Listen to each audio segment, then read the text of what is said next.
Avec ses bijoux extravagants et son maquillage élaboré défiant totalement les normes masculines romaines, Élagabal ressemblait davantage à un orateur religieux qu'à un empereur, choquant l'aristocratie par son apparence androgyne et son comportement imprévisible.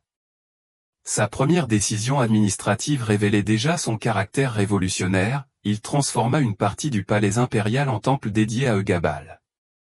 Des autels furent construits, des rituels orientaux commencèrent à être pratiqués quotidiennement et les espaces traditionnels du pouvoir furent littéralement redéfinis.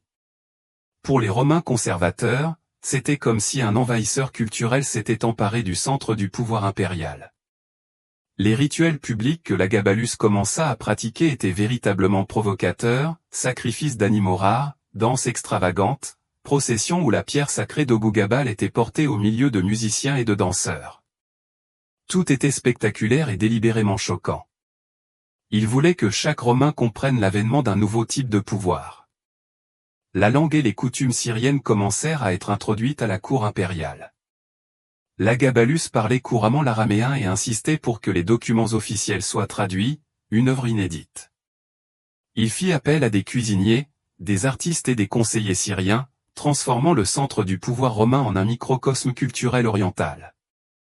Sa sexualité et son expression de genre défiaient également totalement les normes romaines. Gabalus s'habillait souvent en femme, portait un maquillage sophistiqué et se promenait dans la ville vêtu d'une tenue mêlant éléments féminins et masculins. Pour la société romaine extrêmement conservatrice, ce fut plus qu'un scandale, c'était une attaque directe contre les valeurs traditionnelles. Les soldats romains, habitués à des empereurs virils et disciplinés, ne savaient pas comment réagir face à cet adolescent qui semblait plus intéressé par les rituels religieux et les performances personnelles que par la stratégie militaire. Gabalus représentait une rupture totale avec le modèle traditionnel de leadership impérial, et Rome n'était pas préparée à une telle révolution culturelle. Les rituels sanglants d'Élagabal dépassaient toutes les limites de la compréhension religieuse romaine. Chaque jour, des dizaines d'animaux étaient sacrifiés au nom d'Ogabo, créant une scène d'horreur et de spectacle qui choquait même les citoyens plus habitués à la violence de l'époque. Taureaux, béliers, chèvres et oiseaux rares étaient immolés lors de cérémonies qui duraient des heures, transformant le palais impérial en abattoir permanent. Chaque sacrifice était une performance méticuleusement planifiée. Des prêtres syriens vêtus de costumes élaborés dirigeaient les rituels, utilisant des couteaux rituels ornés de pierres précieuses pour abattre les animaux. Le sang était recueilli dans des coupes en or, versé sur la pierre sacrée d'Ogabo, puis utilisé lors de rituels de purification mêlant éléments religieux et presque théâtraux. Les chiffres étaient impressionnants et troublants, des documents historiques rapportent que, certains jours, Élagabal ordonnait le sacrifice de jusqu'à 100 animaux différents. La quantité ne suffisait pas, la variété était essentielle. Il exigeait des animaux rares de toutes les provinces de l'Empire, des zèbres d'Afrique, des gazelles de Syrie, des autruches de Nubie, créant une logistique complexe juste pour assurer la diversité de ces cérémonies religieuses. Mais les sacrifices ne se limitaient pas aux animaux. Des rumeurs de l'époque suggèrent que Gabala pratiquait parfois des rituels avec des êtres humains, notamment des prisonniers de guerre ou des esclaves considérés comme impurs. Ces pratiques, bien que mal documentées, terrifiaient la population romaine, qui voyait dans le jeune empereur une figure de plus en plus proche du paganisme barbare. L'obsession du sacrifice avait une profonde dimension psychologique pour Gabal, chaque animal tué représentait un lien mystique avec le Gab, une manière de démontrer son pouvoir par la capacité de donner et de reprendre la vie. Il ne considérait pas les sacrifices comme des actes de violence, mais comme des représentations religieuses où son pouvoir divin était publiquement démontré. Le coût de ces rituels était astronomique. On estime que Elagabalus dépensait l'équivalent du salaire annuel de 1000 soldats romains rien qu'en sacrifice d'animaux. L'importation d'animaux rares, la préparation des rituels et le paiement de prêtres spécialisés vidaient les caisses impériales d'une manière sans précédent. Pour les Romains traditionalistes, ces sacrifices représentaient plus qu'un gaspillage, ils constituaient un affront direct aux traditions religieuses romaines. Des dieux antiques comme Jupiter et Mars semblaient totalement ignorés au profit d'un Sirius inconnu, dont les rituels semblaient plus proches de la barbarie que de la sophistication religieuse romaine. La brutalité des sacrifices de Elagabalus allait devenir l'un des principaux arguments en faveur de sa destitution. Sénateurs et militaires voyaient ces rituels non seulement comme un gaspillage financier, mais aussi comme une menace directe pour l'identité culturelle romaine, ouvrant la voie à une conspiration qui allait finalement entraîner sa chute. La vie sexuelle de Lagabal était si scandaleuse qu'elle défiait totalement la morale romaine. À 14 ans, il s'était déjà marié 5 fois, transgressant ainsi tous les protocoles sociaux et religieux de l'époque. Mais il ne s'agissait pas de mariage conventionnel, chaque union était une provocation qui choquait profondément l'aristocratie romaine. Son premier mariage, avec un cocher nommé Hierossi, fut particulièrement scandaleux. Lagabal se présenta publiquement comme son mari, portant des voiles nuptiaux et célébrant des cérémonies imitant les mariages romains traditionnels. Pour la société contemporaine, c'était plus qu'un affront, c'était une déclaration de guerre aux coutumes établies. Mais les scandales ne s'arrêtèrent pas là. Elagabal épousa un athlète musclé nommé Optico, organisant une cérémonie publique où il se présenta comme la mariée. Il portait un maquillage sophistiqué, des robes transparentes et des bijoux extravagants, transformant le mariage en une performance genrée défiant toutes les conventions romaines.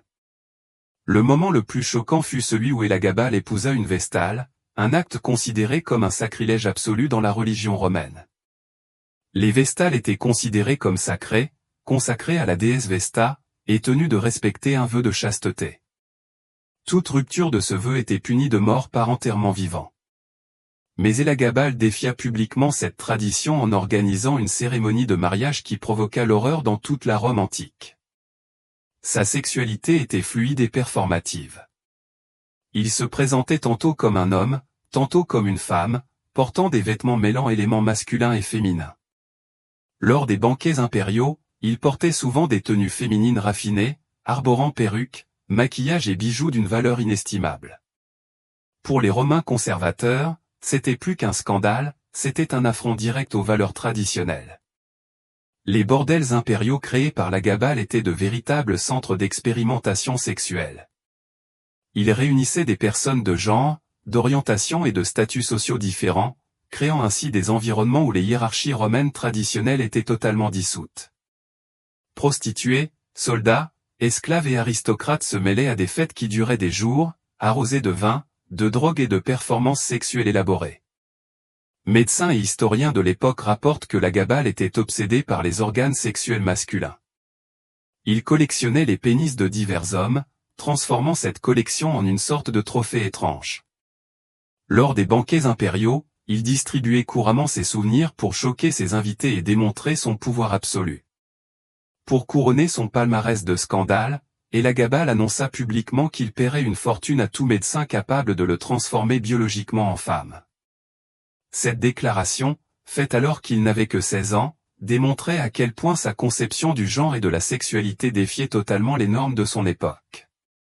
La révolution religieuse de Lagabal représentait bien plus que de simples changements rituels.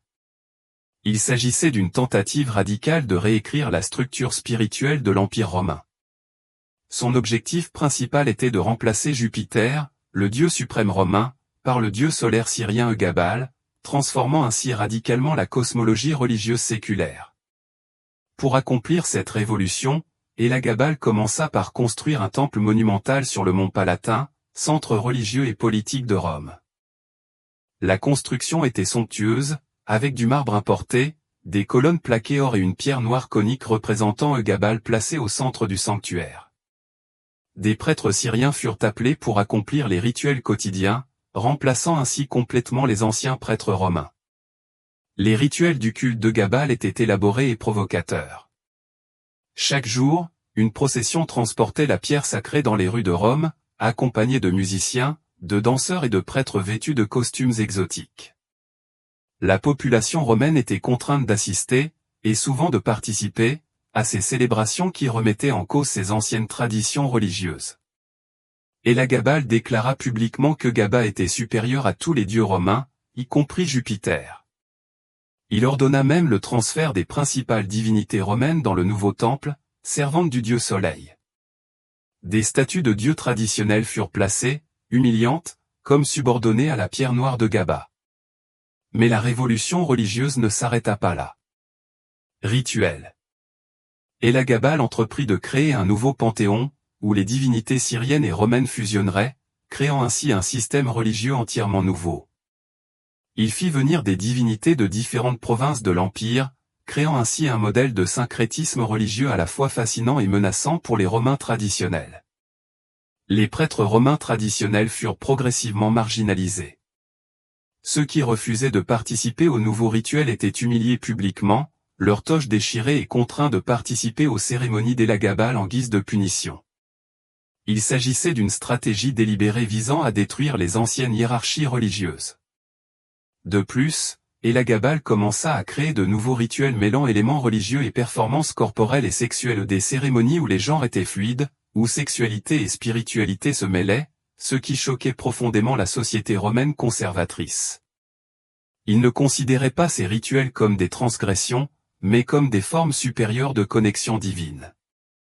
La stratégie d'Élagabal était claire, non seulement remplacer les dieux, mais transformer radicalement la conception romaine de la religiosité. Il souhaitait créer un empire où les frontières entre le divin et l'humain, entre les différentes cultures et traditions, seraient totalement abolies, ou une vision à la fois révolutionnaire et potentiellement destructrice pour l'unité impériale. Le déclin d'Élagabal commença lorsqu'il devint de plus en plus évident que son administration impériale était totalement déconnectée des besoins réels de l'empire.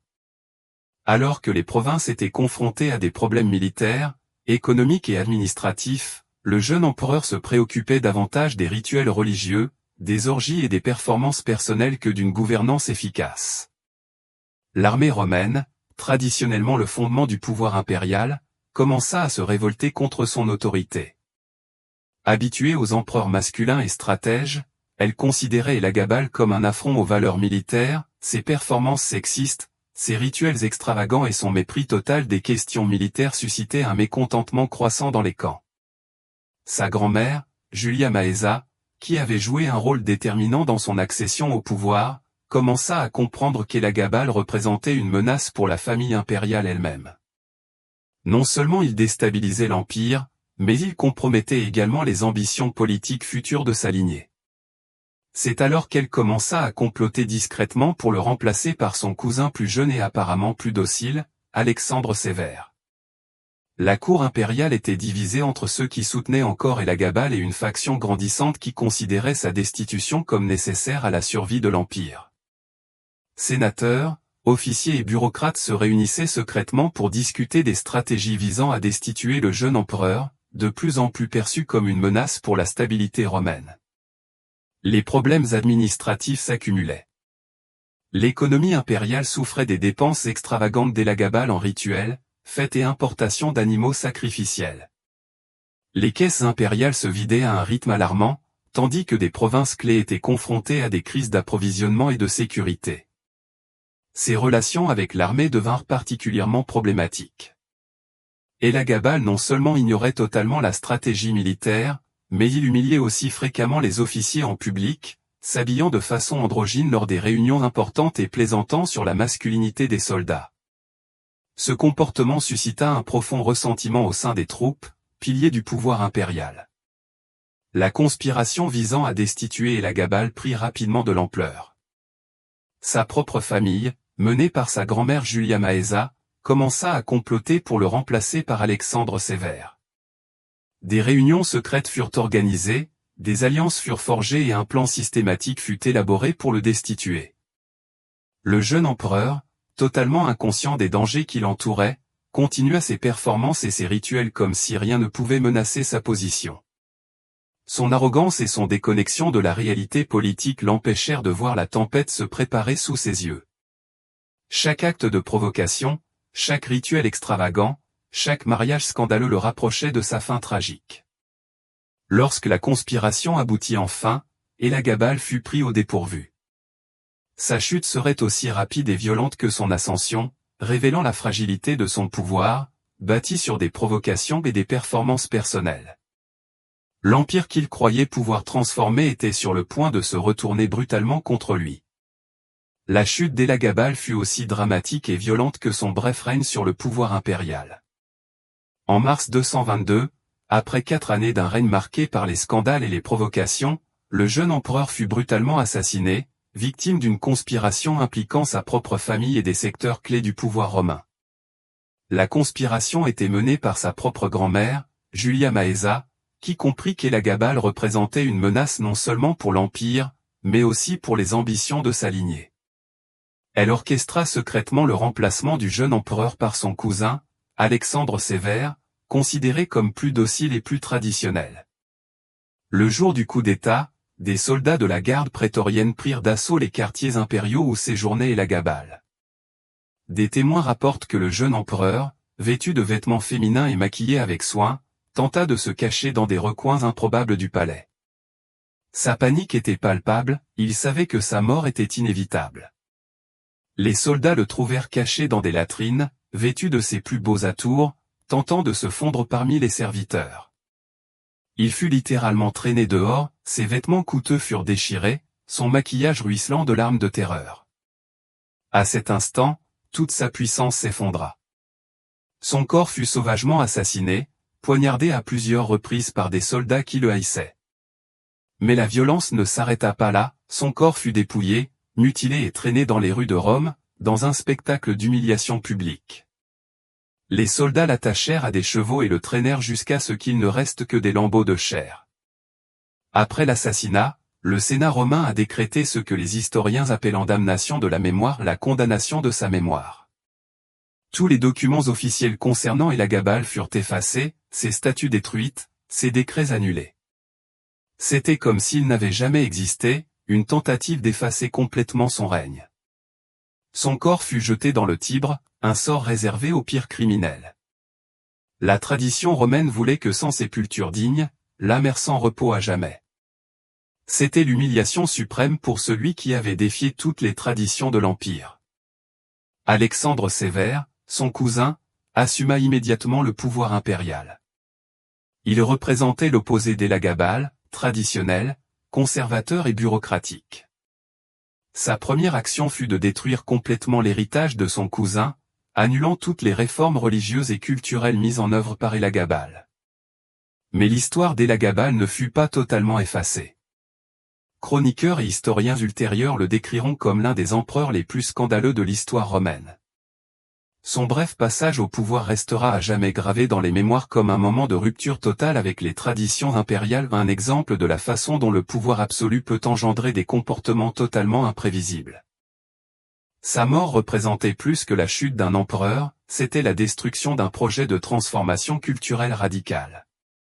Elagabal avait tenté de repenser complètement la notion d'être romain, défiant les genres, la religion et le pouvoir.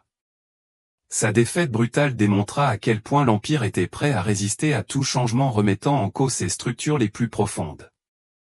L'histoire d'Elagabal nous montre que le pouvoir absolu entre les mains d'un adolescent peut devenir le scénario le plus dangereux et le plus imprévisible de l'histoire. Envie de découvrir d'autres sombres secrets royaux? Laissez un commentaire, partagez la vidéo et aidez-nous à révéler les histoires les plus choquantes que les livres d'histoire ont tenté de cacher.